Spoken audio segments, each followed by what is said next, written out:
Hey, it's Gordon. Welcome to The Bench. It's video number 2 on our series for the Stanley 45 planes and other planes like it. Today we're talking about missing pieces and major damage, so stick around. We're going to fix that.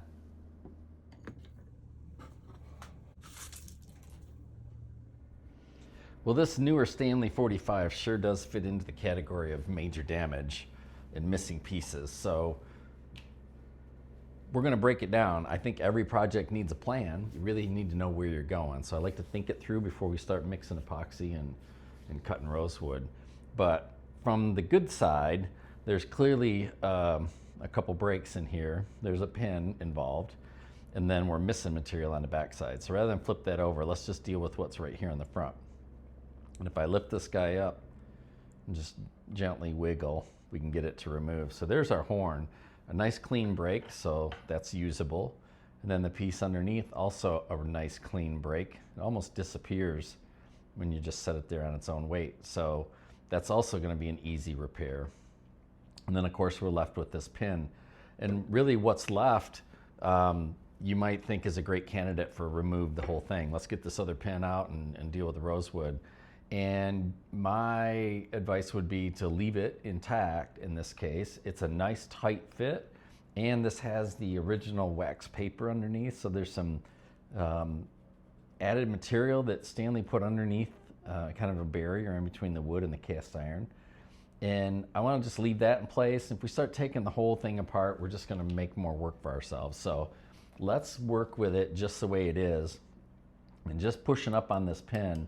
Now that the wood's out of the way, we can see that the pin comes out quite easily. And it was put in from this side. It's dark on the other side. That's what's buried into the other half of the rosewood. And so we're going to use this. This is intact and beautiful. So now we have a nice clean slate, and we've got a couple original pieces. So as I'm talking, I've already got my game plan.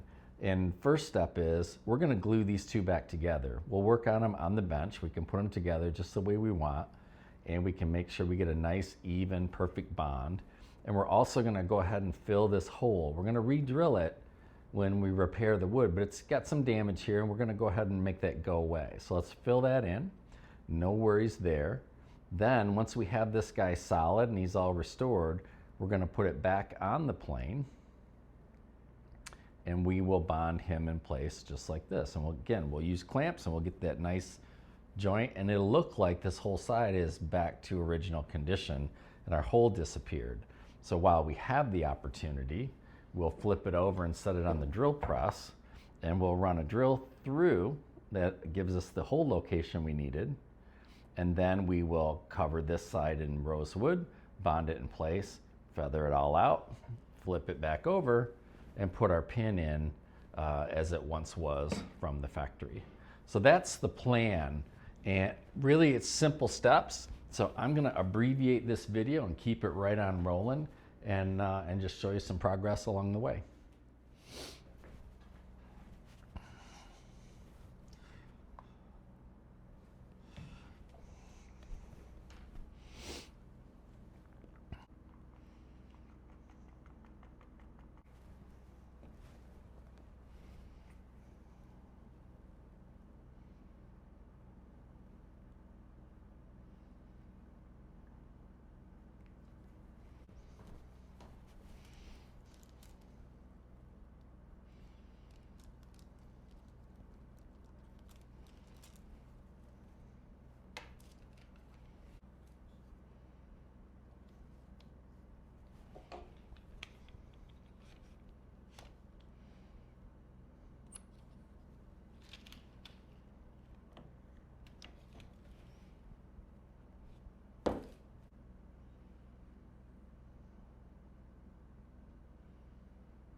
I brought my repair groove all the way back to this brake line so that when we put our veneer in here and fill that in, it doesn't just show up as a square or rectangular or a fade out right in the middle of the handle. It's easier to hide the line back here, and then up under here is kind of in a shadow area anyway, so I'm not too concerned about that. But we'll just put one nicely matched piece straight across the whole handle, and it doesn't catch your eye as a patch.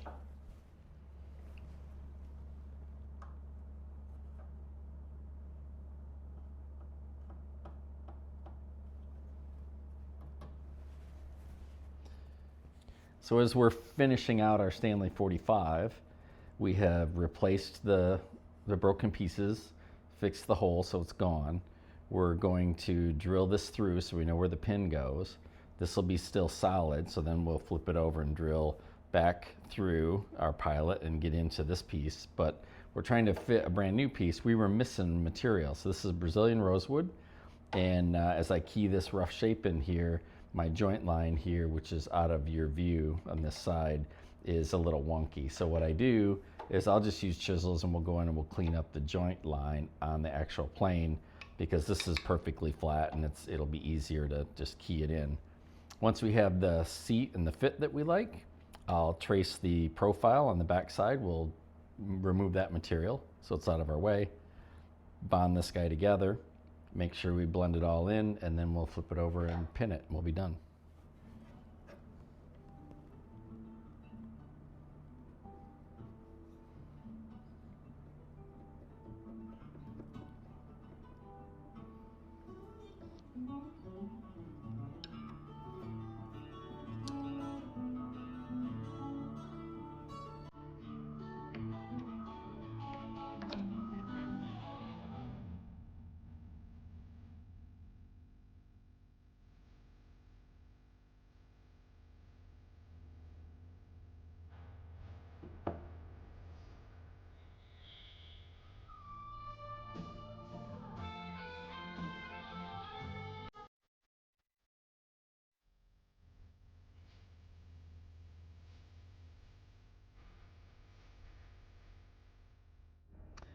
So we've got our front side all patched. Everything looks good here. We made the hole go away.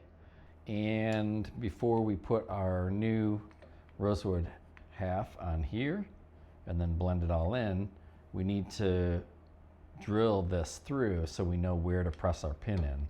Because you remember, this will be the blind side, this is going to be the pin side. So I need to know where that pin is, and I need it to go right through that casting hole. So we're just going to drill it through the casting and make it easy. No real precision stuff going on here. We can just go right through it. And I moved my location a little bit here, so I'm not going to drill into my mechanism or my alignment pins. I've shifted this just a little bit. And here we go.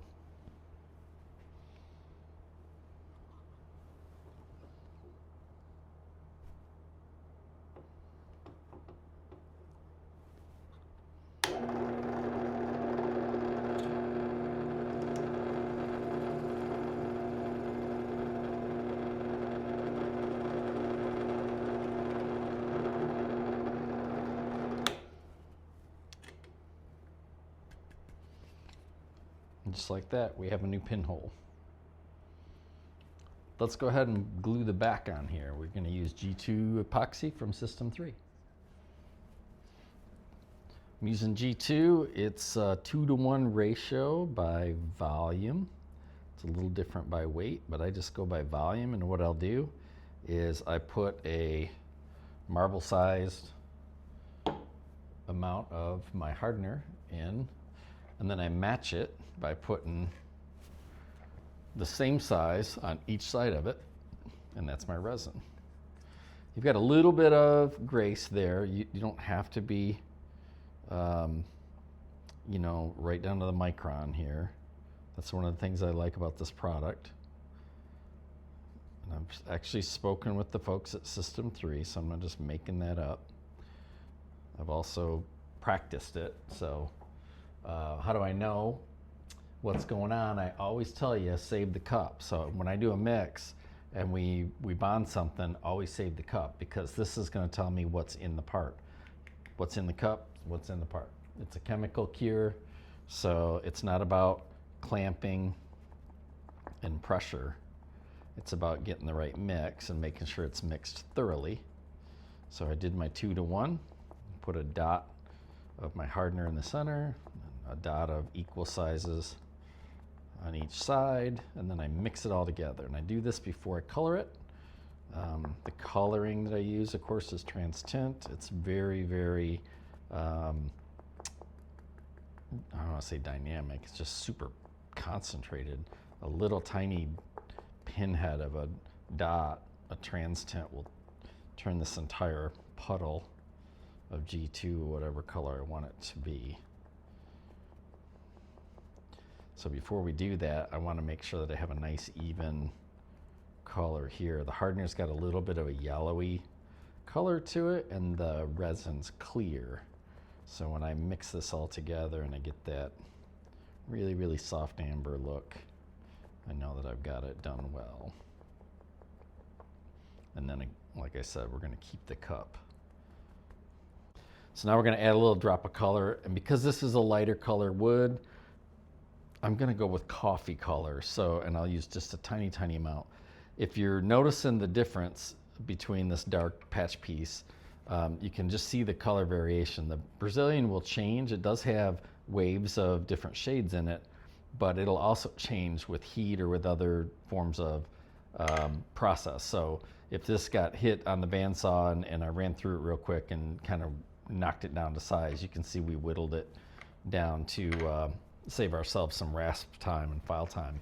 The blade cut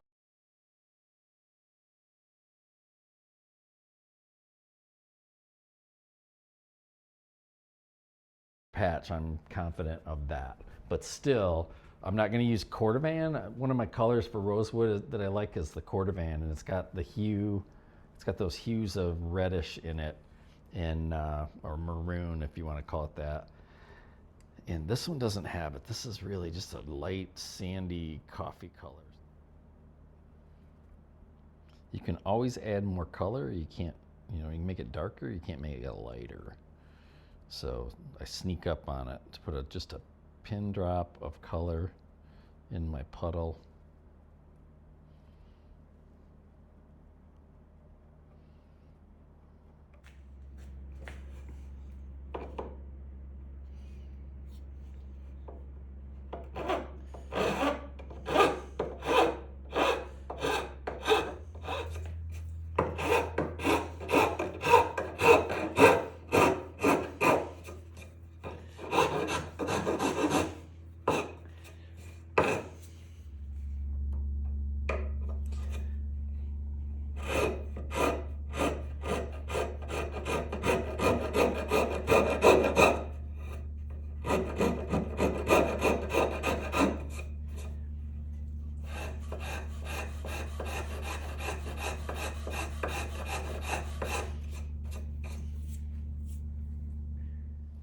Well, I've completed my patchwork and I'm really happy with my craftsmanship and my fit, and the adhesion and the geometry's good, but the color's wrong.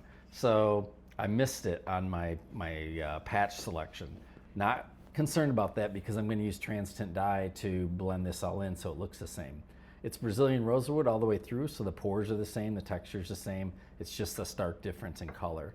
So inherently as a woodworker, I think what people are inclined to do is apply stain or try and color the whole thing. And I'm not going to do that because what I'll end up with is a darker version of a mismatched part. So the key here is to not put dye on the darker, but we're going to shade the lighter rosewood to match the dark.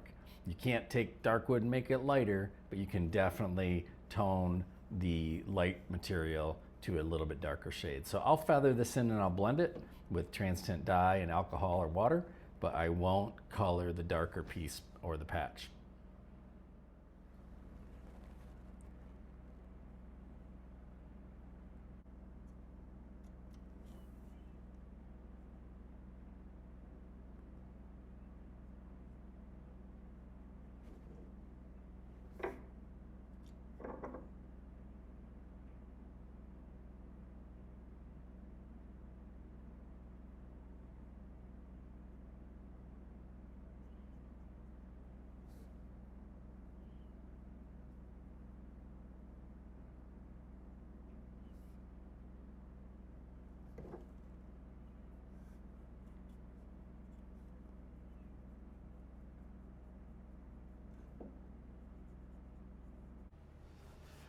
Well, I'm happy with the coloration. I know that we had a mismatched part, but with the help of TransTint dye, we were able to make this look nice and uniform all the way across. I'll put a little picture in there and show you how I colored it. But again, we're really just talking about matching material and restoring Brazilian rosewood. And let's peel all our masking off of here.